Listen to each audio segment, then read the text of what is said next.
What's good, y'all? It's your boy Isiah Anderson Jr. here again with Barbershop Series, Build in the building. Got my man Dré, my man DQ in the building. And we here, y'all. We just gonna, let y'all know what's going on with us. Talk about some why we do this barbershop series. Why is it important to us? And how does it affect what we do and how we move forward? So yeah, we just gonna let y'all kick off and let Dré say a little something real quick. Hey, what's up, y'all? This is Dré with Brothers United Leadership Development Build. We talked about this at the Barbershop Series. We've been doing this for some years. Really opportunity for us to go out into the community where they're at. We switched it up this year and did it virtual. We're still in a pandemic. We're ready for this stuff to be over so we can get out in community with y'all. But yeah, we're up in the building, in the Build 206 studio trying to make things happen. And we're going to continue having these conversations, share a little bit of why we do what we do and how we do it and what we've been doing and what we're looking forward to doing with this barbershop series and other things that we got going on as well. Yeah. And we also got in front of the camera, we got DG in the building, Darryl Glover. Man, go and talk to us a little bit, man. Tell us who you are, what you do. Everybody know you, but go ahead and reintroduce yourself. Man, introducing me on this side of the camera. Yeah, this is a weird feeling, man. But DQ, Darryl Glover is my name. I have a media company, Dancing in the Rain Media. Been around for about 5 years doing that. In community, present. Very present, and just looking to see this get on, man. This is dope on this side of the camera. So yeah, I'm kind of, I can say nervous. You'll be good. Cameras make me nervous. the fronts. He ain't on the other side talking about going like, hey man, stop. Yeah, wrap it up. No, but we are here. Like Dré said, we started the Barbershop Series with the notion of literally being out where the conversations are already happening and providing a platform for these cats to get how they feel and what they're dealing with in life out.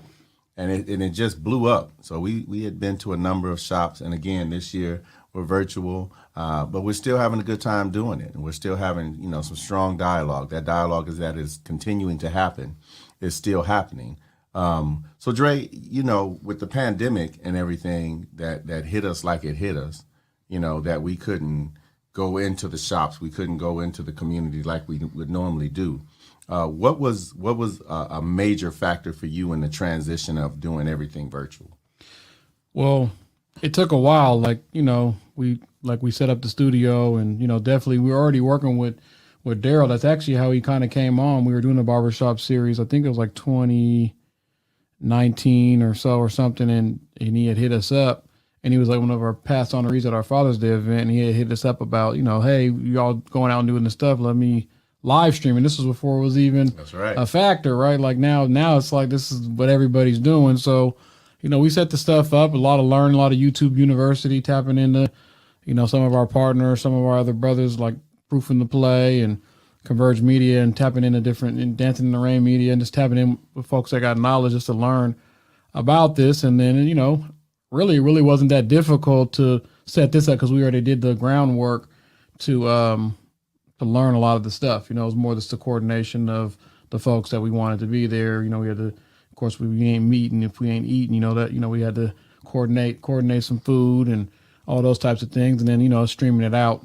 through our platform. So, it's definitely not how it normally is. Like I said, we like to get out there and have conversations and uplift. And, if we got a few dollars, we pay for folks' haircuts and not only that, like you're uplifting Black businesses. Those are cornerstones of our community. And some of those are literally the strongholds of businesses that are still within Seattle, as the barbershops, and that's where a lot of conversations are happening and have been happening. That's why we decided to really go, especially with our focus on Black men and boys. This is where they're at. You know what I'm saying? They're in the barbershops getting them haircuts. There's already conversations going on there. So why not go in there and facilitate some conversations? So I think this has been a good, interesting opportunity. I think especially the conversation we had with Larry and Black Stacks and Jeffrey and JP, and that was just that was a hitter. You know what I mean? We were smashing we were smashing atoms. So I mean, all the conversations been great, even with the cast of your play. That's the play that it was dope. You know what I mean? So yeah. Well, that's what's up, man. Yeah, I want to give a shout out to my barber, Jay Styles, Jamil Shabazz. You know what I'm saying? I'm coming to see you. You can tell. Don't worry about it. I'll be there. I'm coming to see you. D, you jumped in, man. Like Dré said, you were one of the first ones that jumped on with us with the Barbershop Series, saying, "Yo, man, I just want to be there. Let's film this. Let's get this out there." And man, cats were loving it, bro. What is driving you to keep moving forward with what it is you do? Man, I'll tell you, seeing the work on the other end, the gratification of folks that, have seen, production and stuff, and me just taking in my whole purpose and journey and basically talking to myself outside of myself and like, yo, this is your lane. This is where you're supposed to be, right? And it makes so many things make so much sense in my life where, without the gratification and without the thank yous and the appreciation, I would still be kind of lost in some other stuff I'm dealing with and like, why is this happening kind of a deal? And it makes sense after a certain point, And so you just got to be patient, I think, and was my own medicine. Oh, that's what's up. And be patient, and the story unfolds, right? And so, so just being a part of the journey, being a part of amplifying what the founders were doing, when I met you guys, and I'm just like, yo, these guys are like for real, and they actually like each other, right? Like Dré always says, like, yo, you guys, we're going on walks and so we're parked together and all this stuff. So I just wanted to be a part of that, and it's just dope to be a part of that journey. That's what's up, man. I'll say this: you just touched on patience, right? A lot of organizations get started, and again, like you said, we sat down when we first started, man. I mean, we met. And we talked and we discussed. And one of our founding statements was, we are not here to recreate the wheel. Right. We are not, right? BUILD does not have the answers to everything. We want to get some access, right? We want to be a resource to answers. And so it took us patience. And so if nothing else, we want to shout out to any organization that's, getting started, you young cats out there, young ladies trying to, get something started. Don't think, it has to happen right now. You got to be patient, right? And, Dré is, and Dré, he's a humble cat, you know what I'm saying? But Dré is like literally the backbone to BUILD. He holds it together, because so much is going on in everybody's life with BUILD and all the other organizations that we are a part of and that came out of BUILD. So we're still tight with a lot of the cats that we met. And so this platform is still providing for us an opportunity to connect. Dré always says, we ain't just, drinking the juice. We ain't just, we in it. Right. We're doing it. I'm like pouring in sugar and stirring. He messing my quotes up, but yeah. Yeah. Go ahead and tell me how it went. We ain't just serving the juice; we're drinking the juice. That's what I said right there. I said we That's exactly what you said. But yeah, man, we love this work. And so yeah, D, that you said patience, and that it allows you to get in a lane and go, man, this is kind of like where I'm supposed to be, right? Because I'm at an age right now where I'm. Me and Dré talk all the time. I'm balanced. And then Dre's favorite line for me is, man, you just need to figure out what you want to do. What's it worth? What's it worth? Shit. You just need to figure out what you want to do, right? And it's, that's a true statement. But figuring it out when you got so many pots on a stove, right? You got 6 pots on the stove and you ain't got 4 eyes. You know what I'm saying? Right. And it's kind of difficult to really know. But I'm moving forward and I feel good about it. Yeah, and it's good to have those options, and it's also hard to transition from things that you're used to doing. You know, what I mean, if you've been doing something for a very long time, it's hard to transition. But what I'm learning, talking to cats like AC and Larry and other folks, it's like, what's your happiness worth? You know what I'm saying? Like, how much drag is it? Does it put on you? So, I mean, that's what I'm saying. Like, those are real conversations that we have. Like, we really rock. That's an example of us really rocking. And folks have bumped heads with each other and worked our way through it. Like, it's no, any relationships has ups and downs. And if it fractures, like, there wasn't enough equity in the relationship, in my opinion, if it's going to fall apart over a bump in the road. Right. And sometimes, we've had situations where that's happened, it's like, and those are all learning lessons. It's like, you try to, everything happens for a reason, try to let those be learning lessons. But like DQ, like you said, like, we really rock, really, and the work is a byproduct of that. We are the work. Like, us having relationships as Black men working together, that's counterintuitive. We've been trained not to do things with each other. So us just hanging out and trying to plan things out,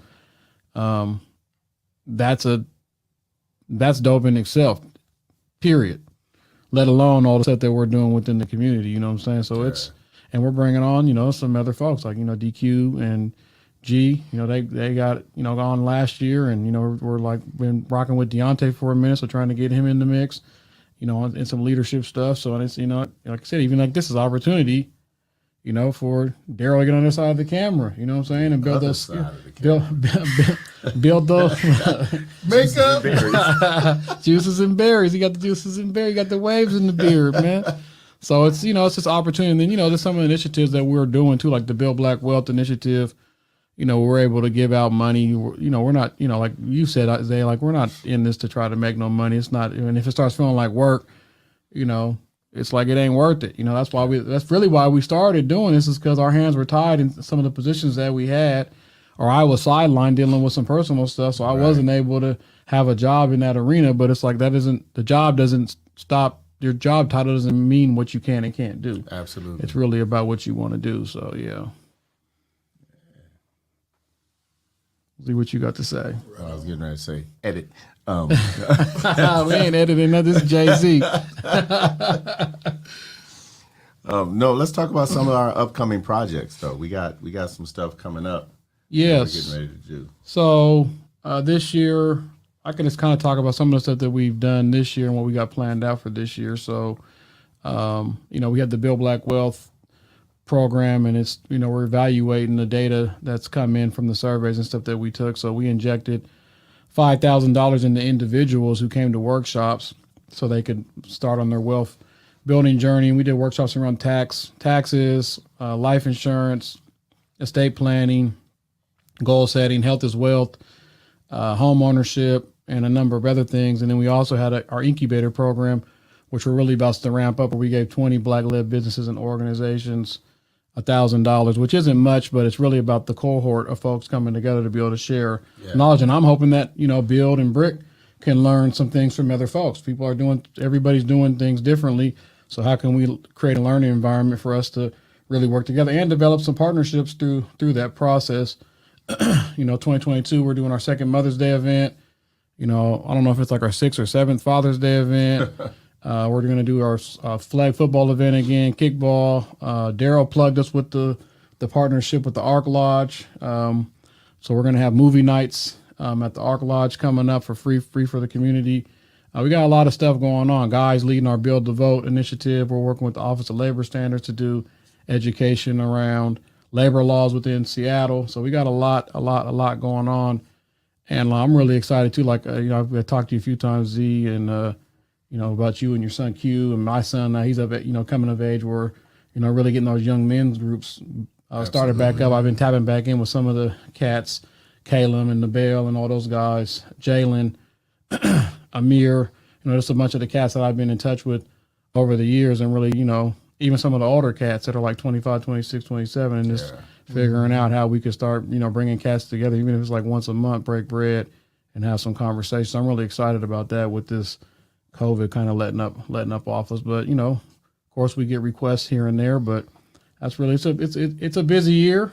We got a lot going on. I mean, it was a downtime for 2020, and 2021 picked up, and 2022 picks up, and we're still doing some of our equipment deliveries and rentals and stuff to try to help other organizations, but we're kind of scaling back on that as well. But, I know Acts on Stage got a lot going on and big things happening, and, looking forward to being able to support in any way that we can with that too. Without a doubt, yeah, we are loving the partnership that we have with BUILD at Acts on Stage, where we are, utilizing the facility. It is a community space, 10806 12th Avenue Southwest in White Center. Directly in the middle of White Center is a black theater. Thought I'd get that to y'all real quick like that. You know what I'm saying? I'm a poet sometimes. You know what I'm saying? Drop the beat.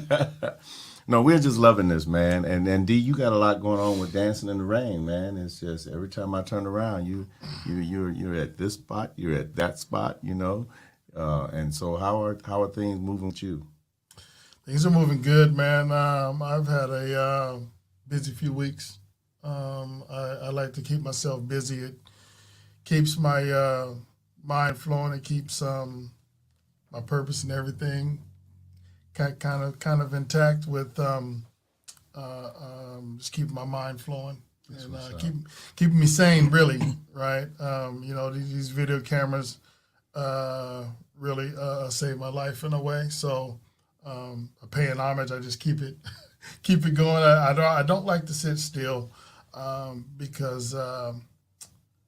Man, tell you the truth, I'm a procrastinator. I'm a procrastinator, bro. So I like to when nothing's going on at all, I will figure out who I made some kind of commitment to in the conversation a week ago, a month ago, a couple months ago, and I call somebody up so I'm not sitting around and I can't use my illness as an excuse, because I will.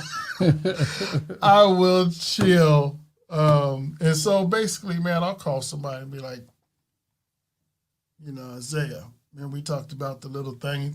Yeah. Let's finally put something together, right? And then that way I'm busy.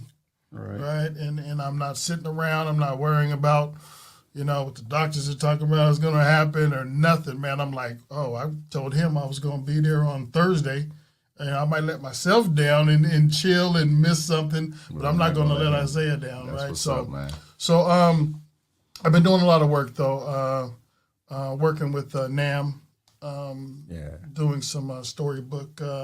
We just had the Senator Tawana Nobles reading the Green Book. Okay, yeah. We were out at the Heritage Museum out in Tacoma, working with the University of Washington with CCDE Equity Group. Okay. Over there. And so, I just pretty much, I'm still working with Converge. Yes, sir. I'll get a call from Omari, and I'll say, we got a special assignment. I need you here, need you there. And, of course, it's big Omari. All respect due to the leadership and just the expertise that I got to see over there. And so, when you call, bruh, man, I'm just a call away. So, so that, with Convergency, what else am I doing, man? Well, I like that you said the video camera saved your life. Oh, yeah. They saved you. Because I'm thinking about me personally. I had some stuff on video that almost ruined my life. You understand what I'm saying? I'm just saying. Almost. Almost. We're still standing. The tape is rolling. Yeah, absolutely.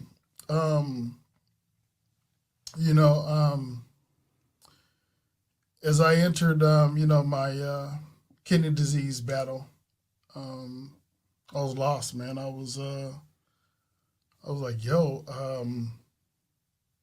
my life was, I was at Boeing on a management pathway.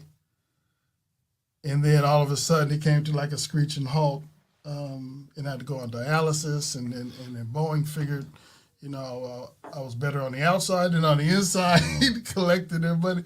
And so, man, I was literally on the couch in the fetal position. Wow. For weeks. Right. for weeks, and then my wife got she got tired of walking over me, and she gave a good friend a call. Said, "Man, come get this cat."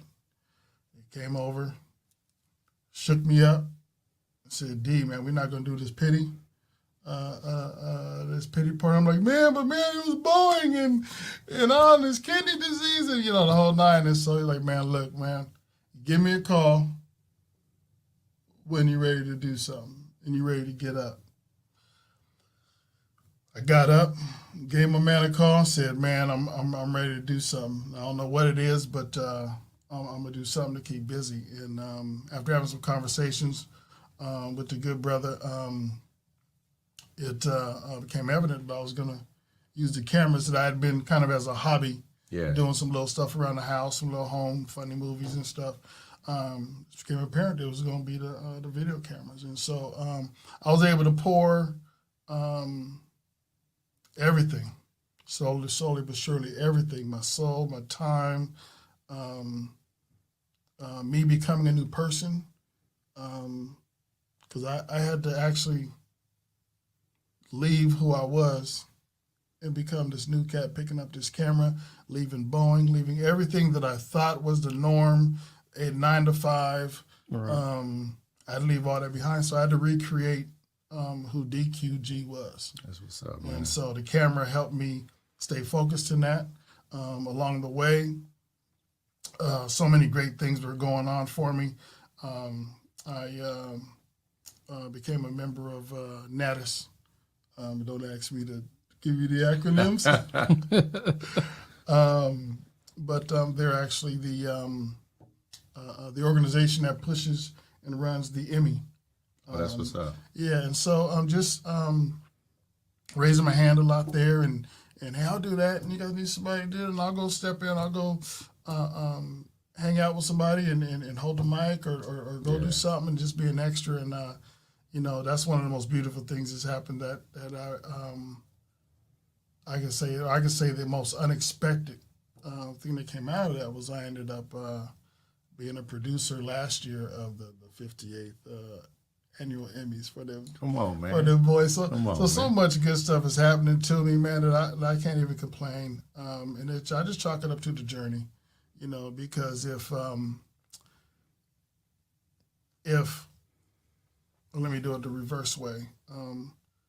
The shows that I've been able to put on, being able to be there for Converge, what we did with the Barbershop Series back then before live streaming was popular, none of those things would be happening if I was never struck with kidney disease. It's true. Right? So it's a part of the journey. And I just... I like it, man. I like it. Z, this reminds me of what you always say. Like you're either a teacher or a student. It's like he had to learn all this new stuff. So absolutely. Can you share a little bit of what you mean when you say that to folks? Like, Yeah. So as somebody who started working for the Parks Department 31 years ago, working with young people, I was always, older than them. And then, they would always look at you and go, ooh, I want to do what you're doing. I want to do how you're doing it. I want to drive what you're driving. And they wanted to do it right now. Right. And I kept saying to them, I'm not your next step. I'm not your next step. Let's find out what your next step is, and let's take those steps accordingly. And so in doing so, a lot of them thought they could get to a certain step, and then they made it. Right. And I'm like, nah, you got to keep stepping, right? It's like education. It's like being a teacher and a student. And I kind of broke it down to them, and I was like, yo, man, in any aspect of life, and people get caught up in titles, they get caught up with how much money they make and, the status and age and stuff like that. Age and all of that. And the truth of the matter is, in every aspect of our lives, we're either students or teachers. And I always say students first and teachers, right? Mm-hmm. And that as a student, you got to pay close attention, because we've all can sit in a room and listen to a teacher, but who's really picking up on what's being said? Right. Right. And so, as a student, you get that right information. So when it's your turn to teach, and it is your turn to teach, right? Different age levels and whatever, you could teach the right thing. And so I just feel like all of that is really important. So that is a testimony, bro. that you said you had to recreate, you had to learn, you know, and recreate D. And you said it started off with little funny stories at home, you know, a little happy story. For the record, that's how mine started out too. A little happy story, I thought. I'm just saying, y'all, be careful out there with the little happy stories at home. Anyway. Hilarious. No, but D, man, I'm glad you joined us, bro. I mean, it took us some talking into. We had to literally talk you into being here with us, man. Man, this side of the camera is no joke. So he was ready to cancel gigs. Like I could send somebody else. I'm like, nah, man, you ain't need to cancel that, man. Let's just get this popping. Yeah, man. No, this is dope being not just on this side of the camera, but just part of the conversation, man. I'm usually monitoring it and through some headphones, and this is dope, man. You know, this is gonna live on, and it's just, man, part of the journey, you know. Man, I personally want to say that I'm glad that you brothers are a part of my life, because I've definitely gone through some, and I'm going to continue to go through some things that I'm just going to need that support, man. When, you know, you got your family, and for my life, you know, I got my church family, and I got, you know, friends, but I got BUILD. All right. You know what I'm saying? Yeah. And that's a solid foundation, you know. And so I just want to say thank you, brothers, for real. Yeah, for sure. And I also think a lot of people really understand, especially like dealing with funders and stuff, they don't really understand, like, that's the foundation of what we do is really rocking. And like, you know, we all ain't going to agree on everything all the time, but, you know, at least we're all like-minded. We're all trying, or at least we're all in the same book. You know what I'm saying? We may not be on the same page or the same chapter, but at least we're in the same book. So likewise, I appreciate, you know, the community that I had, you know, like a lot of my podcasts I talked before, or just talking to folks, like I didn't have no uncles, or, you know, my brother died when I was 23. My older brother died when I was 23, and I didn't know my dad. So it's like, you know, but my son doesn't have those issues. That's right. Like he got a lot of positive folks around him, and that same thing with you. Like a tragedy turned into something super amazing. So like, you know, I'm a strong believer that everything happens for a reason. The other thing I think is dope that you do is pulling in like your fam. Like, you know, I met Nico through you, and, you know, like your son coming in, him, you know, shooting stuff with us at the barbershop, thinking he's dope at basketball, but, you know. No, he don't. No, he don't. You know, so, yeah, shot right in the garbage, right? That's what's for you, Q. That's where it goes, right?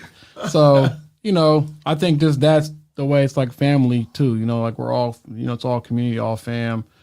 And, you know, like I'm excited to see what's coming in the future for us. And like likewise, like Z said, like I appreciate you brothers being in my life, other brothers being in my life. Like it's so beneficial, you know, just to be able to have somebody to talk to when cats are dealing with stress and depression and crazy ass people being disrespectful, and just having somebody listening on that, be like, man, you're tripping. You know, like, you know, that's cool too, for somebody to be like, hey man, you know what, you know, they right, you wrong. You know, so just keep it real. We're not going to allow anybody to slap us. No. I beat somebody. Okay, let me stop. Woosah.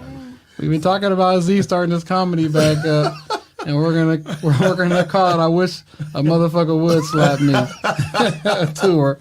That's what we're gonna call it. That's for real. Yeah, ain't nobody getting slapped around here, man. And like Dré said, we don't always agree on everything, and that's cool. Like tonight, we was like, okay, y'all, we gonna do this thing. What color shirts are we wearing? And I'm dark skinned. I can wear anything. Darryl kind of dark. He ain't wear anything. You see, we got Dré on the end. You see where Dré at, don't you? On the end. You know what I'm saying? That light skinned people can't really wear everything. You know what I'm saying? So we ain't want to put him in the middle and, you know, be just glowing up. He just been glowing. It'd be like, okay, we're on the comedy already. I'm just is it my turn yet? No, I'm good, man. We're going to end this program tonight. We thank y'all for joining. Yeah, man. But no, you know, we was talking about just the brotherhood, and let me say my bit, because the Saturday calls, man, is, you know, getting together in the morning when we do, and I haven't been on in a while because I've been so busy. Yeah.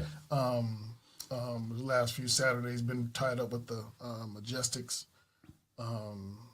Catch me behind the camera on that one. But, you know, man, this last year has been wild, man. Not that the other year, the year before it wasn't, right? But no, but specifically though, being able to just tap in, lost moms this year, had COVID and caught a real bad case, man, and before that there was some other stuff, some other family drama stuff going on, but to be able to tap in and kind of reset, man, that once a week thing is so dope. I mean, I don't have a 9 to 5 that I'm going to, right? This dancing in the rain is what I do. Right. So I don't get that, what some people might get, some sort of a balance, like Monday, you kind of, oh yeah, there's going to be Timmy and then Rachel. You just kind of go through some little rituals or whatever. Man, I don't have that, right? So, the only thing that's constant, is my 3 days of dialysis, and outside of that, I balance out through craziness and whatever. But the Saturdays, man, those like kind of bring stuff back. We talk, laugh, and it's just a beautiful thing to be amongst. We got the age range can go from like 20 to 70 or something like that, and so I'm not 70. You're out there though. You got 7, not 70. You got a copy of the original Green Book, right? he got He got a copy of that original Green Book. Oh man! So that's just so dope, man, and it's definitely kept me balanced, for sure, with all the craziness and just needing to tap in. Yeah, and I'm looking forward to us getting up out of here, spending some time with each other, but also like getting back in person. You know what I mean? Like being a black man is stressful enough, and then you throw COVID and Donald Trump presidency and protest and all this other shit on top of it. It's just what I'm saying, and in life in general, like we got kids, we got relationships, we got jobs, we got all this things that we gotta, light bills, we got all this stuff that we gotta manage. So, and then you can't even be around each other. I'm a hermit crab, so it ain't, I'll be at the house anyways, but, at least I want to be around my brothers. So it's like, what were you about to say, Z? I was going to say, just a blessing that I was never, diagnosed, never got COVID. So I was safe from, I've been safe from that. My wife even got it. So though I didn't get COVID, there was a video.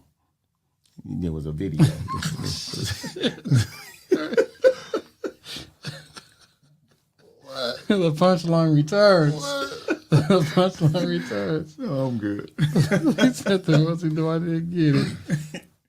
It's crazy. So the COVID, man, I almost feel like so when I got it, I had it bad. It ended up, it was probably so from the 3rd, I got sick on the 3rd of January, and about a weekend to it, man, I was in a wheelchair, bro, because I could not move, right? And I had to get up there. And it would have been cool if I didn't have dialysis to go to, because I'd just been laying in bed going, baby. I rub my feet, right? I'd been doing all that. But no, I had to get up. So, it was tough just to walk. But I escaped, bro, so long. So when COVID hit, it took me this long to catch COVID, right? And you were in the mix too. Like I said, you didn't even talk about like supporting all the protests and all the stuff that was going on in 2020. Not only just Converge, but you were in the mix at all them big, huge events. And that's the deal. Yeah. And I was in the middle. And when we started, we were at cut. Edit? We edit? No edit? No, you're good. We're Jay-Z. We're really. No, so when we first started, I remember Omar gave me the call and said, man, I got an idea. I got a show. I'm going to call it the Morning Update Show. What are you doing tomorrow? Right? And I said, man, nothing. Contracts canceled out, for some other stuff I had going on. So I get my bags ready and stuff, and I'm ready to go. And instantly I just shut down the state. So my kids were at home from school. Wife was at home working from home, and they're all like, "Man, where are you going?" with the compromised immune system. Right.